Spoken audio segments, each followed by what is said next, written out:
Hello friends, welcome to my YouTube channel. Time to win. Golden words said by Dale Carnegie, which I liked.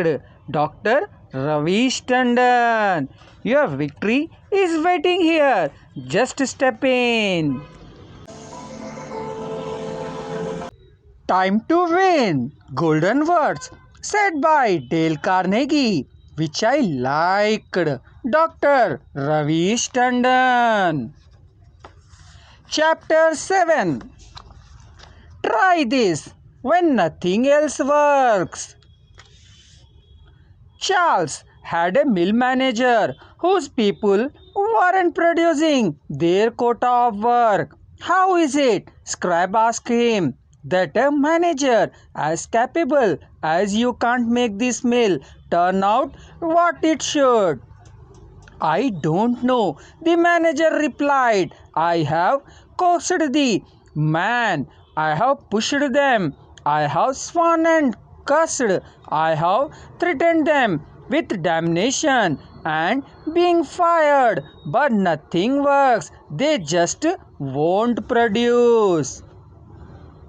This conversation took place at the end of the day, just before the night shift came on. Scrap asked the manager for a piece of chalk. Then, turning to the nearest man, asked, "How many hits did your shift make today?" 6. Without another word, Scrap chalked a big figure 6 on the floor and walked away. When the night shift came in, they saw the 6 and asked what it meant. The big boss wasn't here today, the day people said. He asked us how many hits we made. And we told him 6. He chalked it down on the floor. The next morning, Scrap walked through the mill again. The night shift had rubbed out 6 and replaced it with a big 7. When the day shift reported for work, the next morning they saw a big 7 chalked on the floor. So the night shift thought they were better than the day shift, did they? Well, they should show the night shift a thing or two.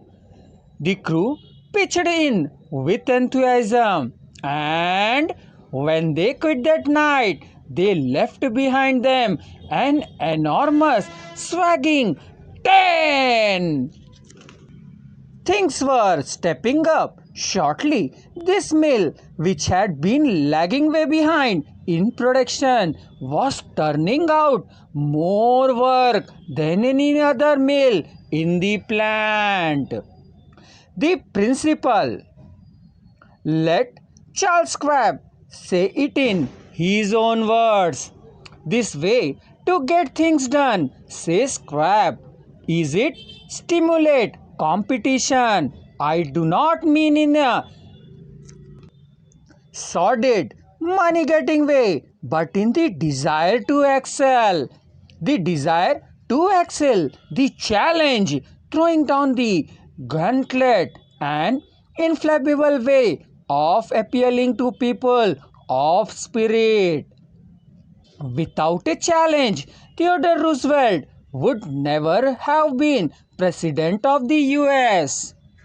The Rough Rider, just back from Cuba, was picked for Governor of New York State. The opposition discovered he was no longer a legal resident of the state, and Roosevelt frightened. The magical sentence you should spell daily in life to achieve success. I will do it. Only I can do it. Please subscribe our channel and click on the link given in this description box to listen this full chapter voice in a single clip.